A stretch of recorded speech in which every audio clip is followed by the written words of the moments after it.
Sophia Riller was just a shy and awkward girl with no friends, quietly enjoying her peaceful school life. But everything changed when she received the Gorilla God Blessing, a powerful ability that only appears once every 50 years.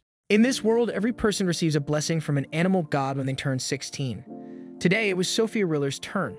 She was called to the front of her classroom to receive hers. Nervously, she walked forward, trying not to trip. In her head, she thought about all the different blessings she might get. Each one was special and strong in its own way. She quietly hoped for something simple, something that wouldn't make her stand out. Maybe the power of night vision from the mole god's blessing. That would be nice and safe. Her teacher stood next to a group of floating cards and told her to choose one. This card would show which god had chosen her. Her heart raced. She shut her eyes tight and reached out. When she opened them again, she saw it, the card of the gorilla god. The next day, a group of girls led by Carissa came over to Sophia. They laughed and asked which god had picked her. They teased her, saying not even the bird god would want to bless her, and joked that she had no beauty to be chosen by the peacock god. Sophia didn't answer. She stayed quiet, keeping her blessing a secret. After a while, the girls got bored and ran off, saying that Louise had returned to campus. They left her alone in the classroom, giving her a rare chance to eat her lunch in peace. Sophia studied at a fancy academy meant for the children of nobles and powerful families. The school said it wanted to create future leaders, but most of the students only cared about making money or marrying someone rich. The boys made business connections. The girls tried to find powerful husbands. Very few truly cared about doing something good for the country. Sophia came from a faraway land and was the daughter of a count, but her family didn't have much power or influence. No one tried to be her friend. There was nothing to gain from talking to her. So she often ate lunch by herself under a big tree. That day, she took out her lunch and picked up an apple. But when she tried to take a bite, her fingers crushed it completely. Her eyes went wide. She was scared. Since getting her blessing, she had broken everything she touched. She guessed it must be the new power. The day before, after the ceremony, Sophia had shown her card to her teacher in private. His eyes went wide with surprise.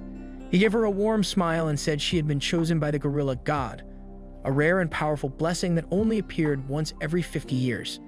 People with this blessing gained incredible strength, 7 times stronger than normal.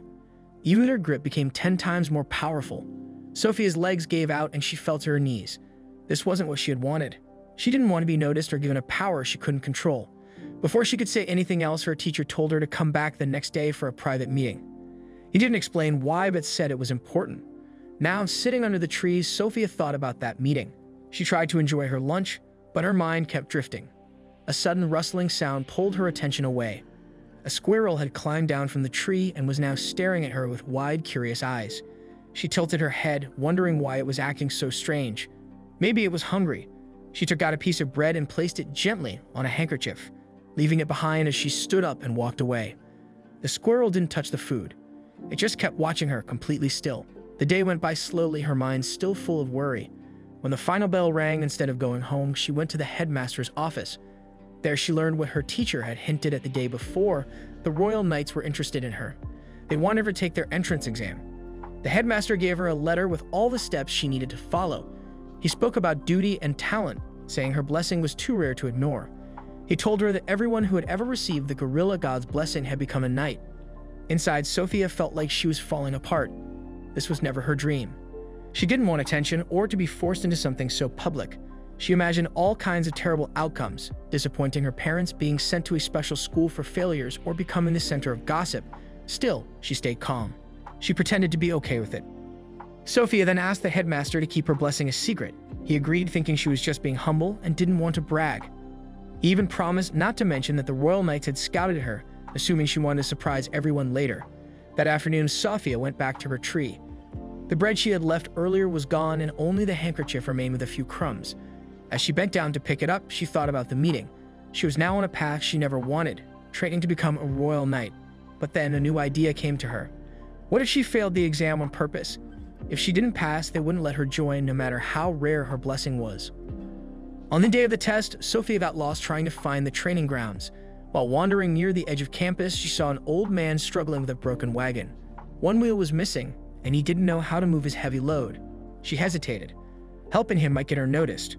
But in the end, she couldn't ignore him. She used her strength to lift the barrels and carry them to the next town, surprising the man. By the time she finished and returned, she was completely lost.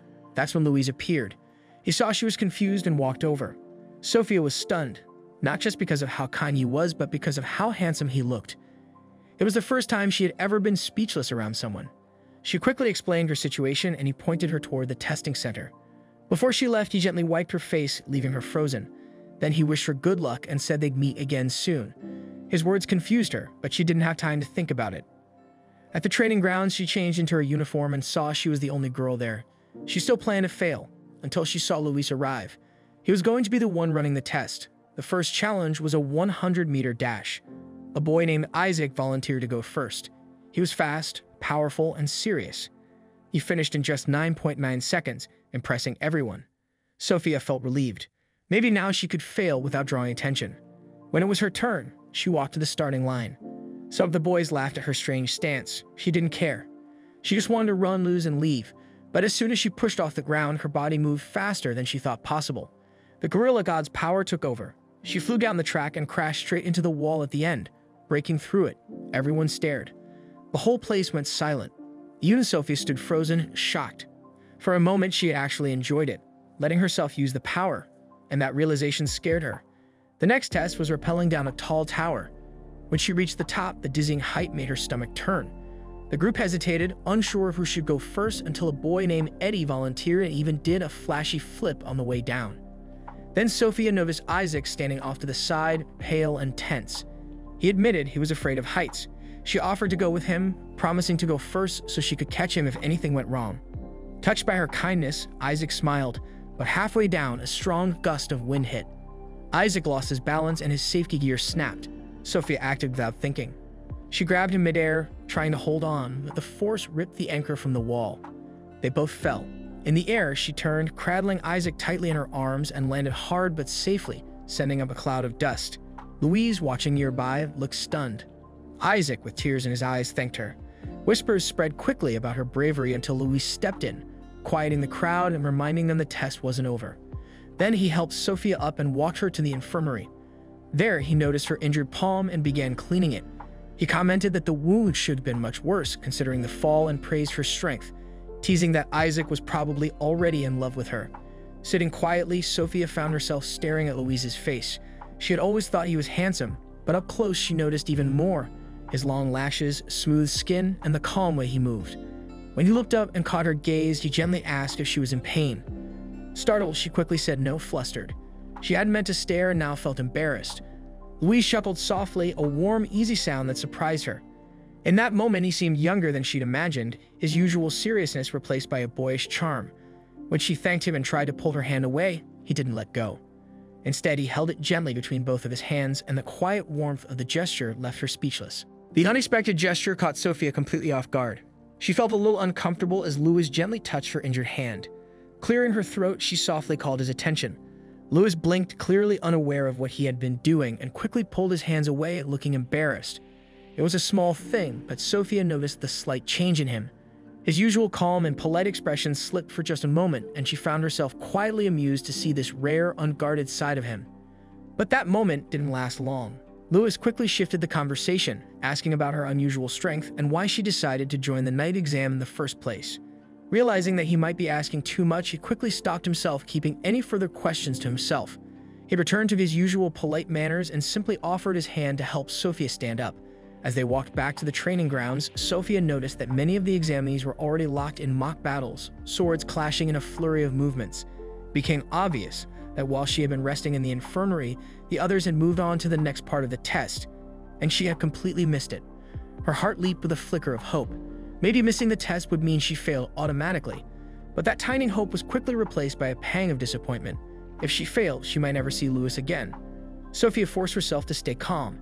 She reminded herself that Louis lived in a different world from hers. Later, Louis officially announced the end of the tests. The examinees began to leave, their voices full of either excitement or frustration. Sophia stayed behind, hoping for some kind of closure. Louis walked up to her and gave her a calm nod, thanking her for her bravery during the repelling test. Just then, Isaac came running over, clearly relieved to see her safe. His eyes teared up as he checked her injuries, still feeling thankful to her for saving him. Louis smiled faintly and reminded Isaac to properly thank her. He also praised Isaac's speed, saying it would be a great strength for a future royal knight. After that, Louis left. As Sophia and Isaac walked home, she grew curious and asked about Louis. Isaac happily shared what he knew. Lewis came from a long line of royal knights, many of whom had been captains. It was almost certain that Lewis would become a captain too. He had the leadership skills and the humility needed to lead. Despite his high status, he was kind and down to earth, earning respect from even the top elites. Sophia listened quietly. A feeling of envy grew in her chest. Isaac had such big dreams to be like Lewis, to live with purpose. Meanwhile, she had no dreams like that. Her strength felt strange and out of place, like it was meant for someone else who knew how to use it properly. Sophia's thoughts were interrupted when they spotted Eddie a short distance away. He was cornered by a group of boys who were teasing and insulting him, saying he wasn't fit to be a knight because he was the son of a mistress. Sophia hesitated, not wanting to get involved. But her conscience wouldn't let her walk away. Eddie didn't deserve that treatment. She glanced at Isaac. Without needing words, they understood each other. Together, they walked toward the group, pretending that Eddie had agreed to walk home with them. The bullies laughed at the excuse, clearly not wanting to let Eddie go. Then one of them recklessly threw a punch at Sophia. But before it could hit her, Isaac grabbed the attacker's wrist in midair. Isaac was furious. A future knight raising a hand against a girl was something he couldn't forgive. Meanwhile, Eddie had already knocked out another bully from behind, sending him flying to the ground. Chaos broke out. Eddie and Isaac started fighting the group. Sophia just stood there, frozen with wide eyes, caught between amazement and disbelief. One of the bullies noticed her standing still and grabbed her wrists, trying to twist it painfully. But to Sophia's surprise, it didn't hurt at all. Without thinking, she reacted. With just a flick of her arm, she threw the bully across the clearing and into a tree.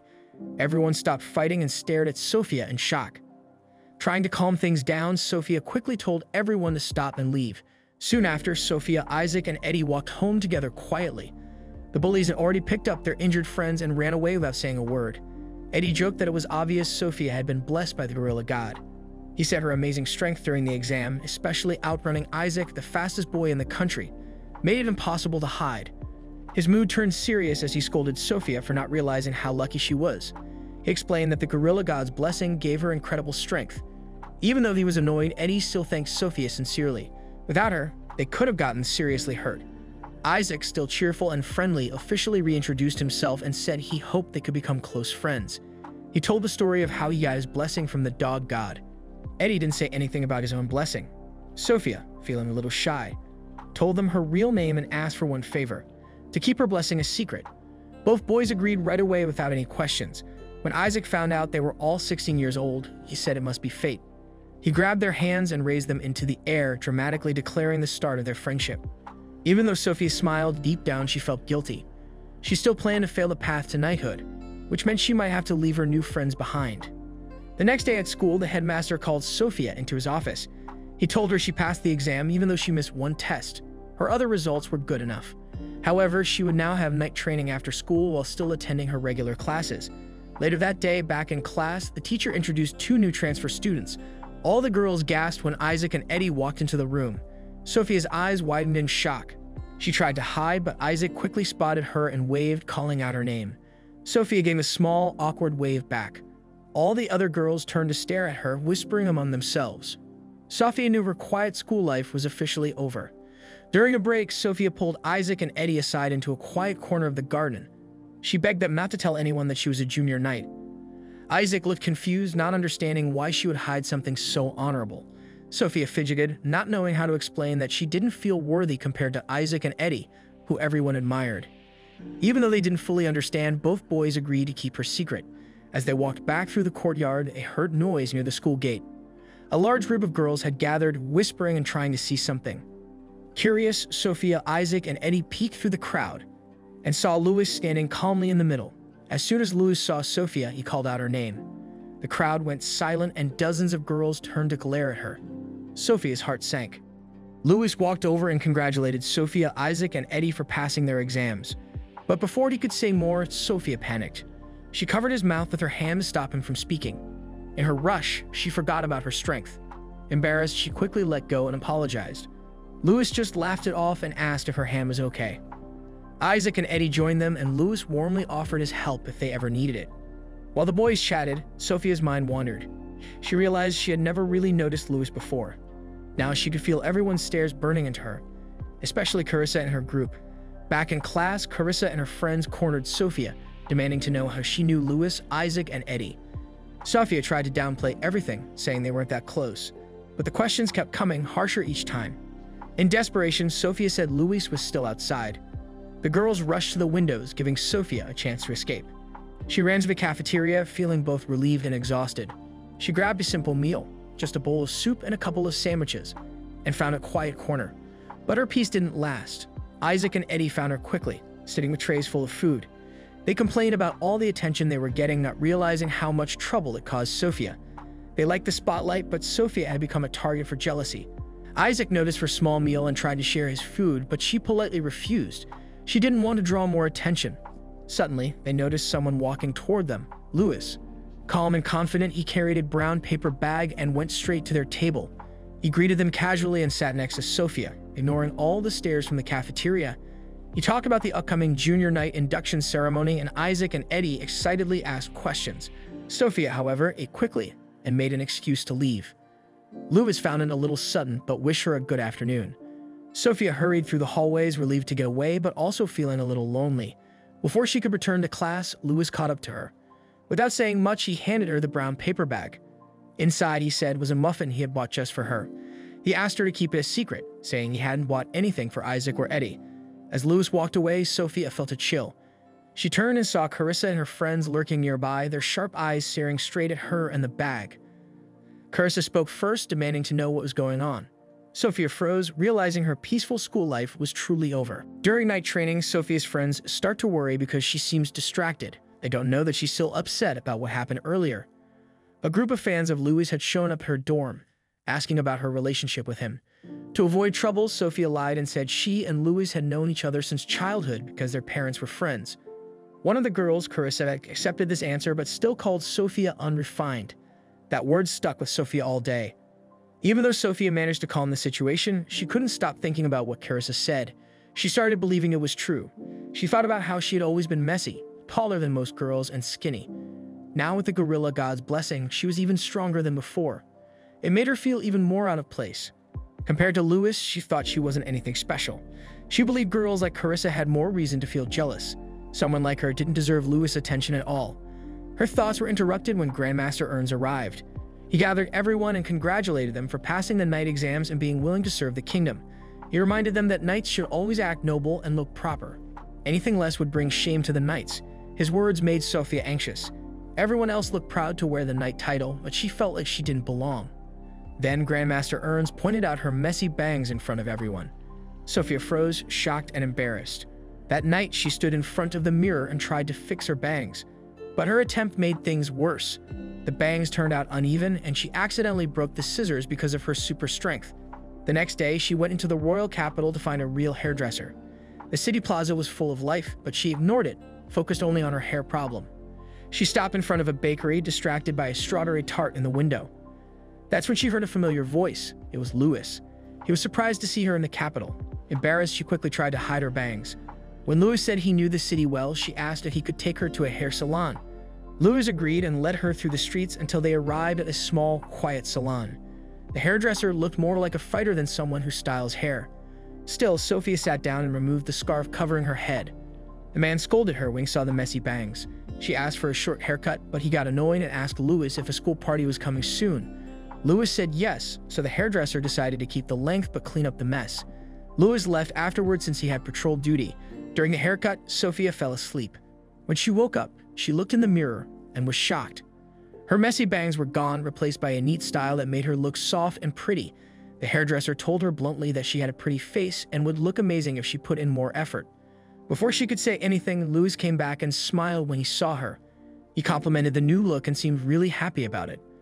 When Sophie tried to pay, the hairdresser said the bill was already taken care of. She caught up to Louis, who admitted he had paid for it.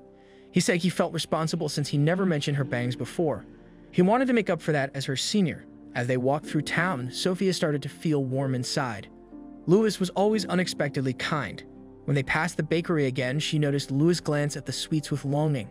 She asked if he wanted some cake. Embarrassed, he admitted he loved sweets but avoided going in because people stared at him for being the only guy. Sophia figured the stares were more because of his good looks, but she didn't say it out loud. She wanted to thank him for the haircut, so she invited him inside.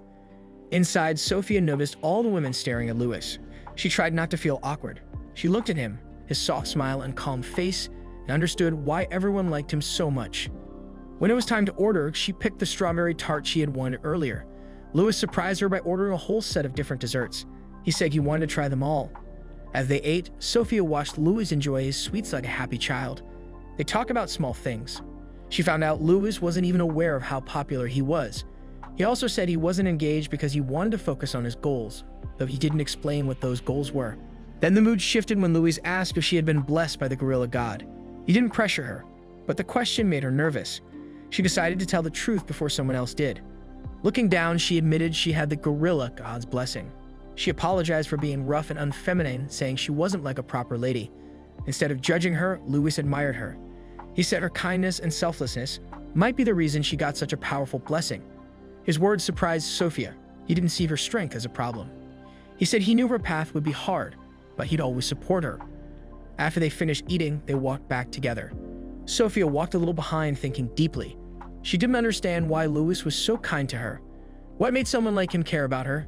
She realized she didn't even know what blessing Louis had. She hoped it was another combat blessing like hers. That way, maybe he would understand her better. Far away, in another place, Shin, a Marine squad commander, was looking through new recruit files. He paused on Sophia's profile, studying it closely. Arshin, the flashy musketeer commander, noticed this and teased him since Shin usually wasn't interested in recruits, but Shin ignored him and kept reading. Back at the academy, Sophia ran across campus trying to avoid a group of girls chasing her because of Louis. Later, during training, Isaac complained that she didn't wait for him. They moved to musket training. Sophia and Isaac struggled with the weapon, trying to understand how to hold and fire it. The trainees wore protective vests. Suddenly, Arshin flew down from the sky. His blessing gave him the power to fly. Seeing the group of young knights, he decided to stay and watch. Everyone took turns shooting. Eddie stood out. His aim was perfect. Arshin noticed and recognized the boy's famous family name. Then it was Sophia's turn. She aimed carefully but accidentally broke the musket in half. Arshin laughed loudly instead of getting angry. He told her he already knew about her blessing.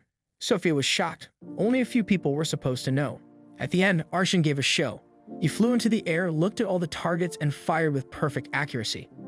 Then, smiling proudly, he encouraged the junior knights to train hard and aim for the same skill level. He left dramatically, flying into the sky. On the way back to the dorms, Sophia and Isaac praised Eddie's shooting skills. They said he was almost as good as Arshin. Eddie blushed but was clearly happy. Then Isaac brought up the school party. Sophia froze. She had forgotten about it. When Isaac asked what kind of dress she'd wear, she panicked inside. She didn't have a dress and didn't even want to go, but she didn't say anything. Meanwhile, the commanders were having a meeting. The topic turned to Sophia. Arshin said he wanted her in his squad because of her powerful blessing. Shin disagreed, saying she wasn't the right fit for a team that needed precision. Their argument didn't last long, though. They both agreed to drop it for now and go grab something to eat. Sophia looked at the brand new dress her family had sent her. She had asked them for something simple for the upcoming party, hoping they would send one of her old dresses so she could blend in. She didn't really want to go to the party at all, but was afraid that skipping it might lead to people talking behind her back. With a deep sigh, Sophia closed the box. The red dress was far too bright and flashy. She didn't want to stand out.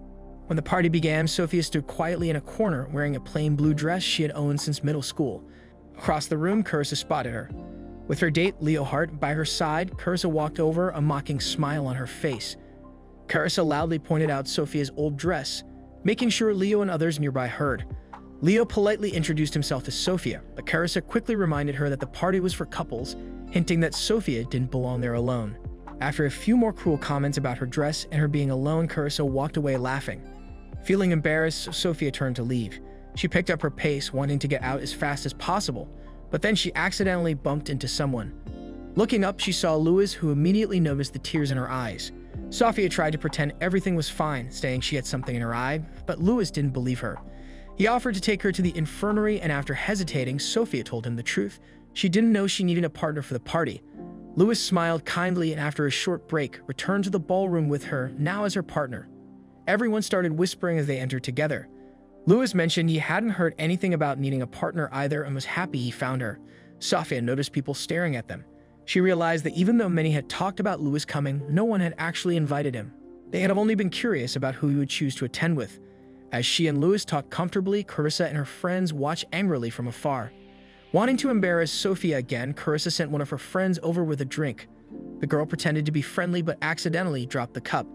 Sophia reacted quickly and caught it before it spilled, surprising the girl. Defeated, they walked away grumbling. Louis had seen everything and praised Sophia for staying calm. His kind words made her blush. Curious, she asked him why he was so serious earlier when he said they had to go back to the party.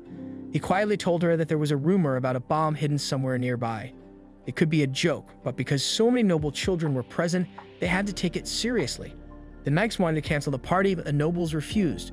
Louis, along with Isaac and Eddie, had started looking for the bomb themselves. He asked Sophia to help. Feeling responsible as a junior knight, Sophia agreed.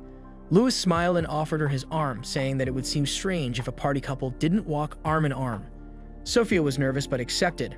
They walked around the ballroom together, scanning for anything unusual. Suddenly, Sophia noticed a harsh glare from across the room. Carissa approached with her usual group. She tried to get Louis' attention by talking excitedly, while her friends got closer to Sophia, pretending to help her with something. One girl leaned in like she was brushing something off Sophia's sleeve, but instead, she pulled out a pair of scissors. Sophia saw the blade but didn't react right away. She didn't want to use her gorilla god's blessing out of fear she might hurt someone. Before the girl could cut her, Louis suddenly appeared. With a sharp movement, he slapped the scissors from the girl's hand. The metal clattered loudly to the floor. As the girl stammered out excuses, Sophia stepped between them, trying to calm things down. But Louis saw that her sleeve had already been cut. She told him it was fine, but as she moved, she tripped and tore her dress. Louis caught her before she could fall, quickly wrapping his jacket around her. Then, without a word, he lifted her into a bridal carry and left the ballroom with her in his arms. Outside, Sophia started to feel awkward, wondering how far Louis planned to carry her. He suddenly stopped and blamed himself for not protecting her better. Surprised, Sophia told him it wasn't his fault. She had tripped and she could protect herself too, being a knight as well. Louis looked at her for a long moment before smiling gently. He suggested they go to town to buy her a new dress. But Sophia panicked and said she had a spare. Back in her dorm, she opened the box from earlier and pulled out the red dress. It looked too fancy and made her hesitate, but she thought about Louis and how he had helped her. Wanting to thank him properly, she put on the red dress and rushed back to the party. On her way down the stairs, she ran into Leo. He noticed her immediately and asked why she wasn't with Carissa. He admitted that Carissa had left him to be with her friends. Sophia wanted to find Louis, but Leo kept trying to talk to her and even blocked her path. Just then, Isaac and Eddie called her name. Seeing them approach, Leo quickly left. The boys complimented Sophia on her dress and asked about the strange boy they saw with her.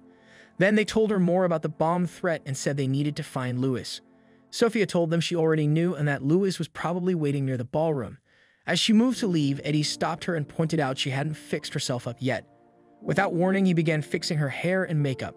When Sophia returned to Louis, he was surprised by her new look but soon smiled and walked her back into the ballroom with Isaac and Eddie behind them. Many students stared at her. She looked so different that most didn't even recognize her. Feeling shy, she looked at Eddie and wondered where he had learned to style someone. She then noticed something strange. Isaac and Eddie didn't have partners either. She asked about it and they looked surprised. They told her that the party was never just for couples, it was open to everyone. Sophia suddenly realized that Carissa had lied to her on purpose to make her feel embarrassed and alone. Upset, she bowed and apologized to Louis for causing him trouble. But Louis didn't let her apologize. He smiled warmly and said he was happy to be her partner. Across the room, Carissa watched, angry and frustrated. Her friends, now scared of Louis' earlier warning, were unsure about continuing their plans. But Carissa wasn't ready to give up. She noticed a girl watching Sophia from the edge of the crowd. Carissa's eyes lit up as a new plan formed in her mind. As the evening came to a close, the knights began to relax, thinking the bomb threat had been a false alarm. Then Sophia spotted Arana, a classmate, crouched near the edge of the hall. Thinking she might be sick, Sophia went over. Arana nervously said she had lost an earring and showed her bare ear. She claimed to know where it had fallen but was too scared to go alone. Even though Sophia still had duties as a junior knight, she couldn't ignore her classmate in trouble. She followed Arana to an old building behind the school. There, Arana pointed to a large crate and said the earring had probably fallen inside. Sophia climbed into the crate to look. She saw something shining at the bottom, but just as she reached for it, the lid slammed shut and a lock clicked. In the darkness, Sophia stayed calm. She heard Arana's shaky voice say she had been blackmailed into trapping her. Sophia immediately guessed that Carissa was behind it. She knew if she escaped too soon, Arana might suffer, so she chose to stay quiet and hidden until the party ended. But then she heard unfamiliar voices approaching. The crate was being moved. Sophia panicked inside. She didn't know where she was being taken and had to decide, stay hidden or risk everything to get out. That marks the end of today's anime recap. If you enjoyed the video and want more of it, Please support the channel by leaving a like and subscribe. Let's help us reach a current goal of 10K subscribers.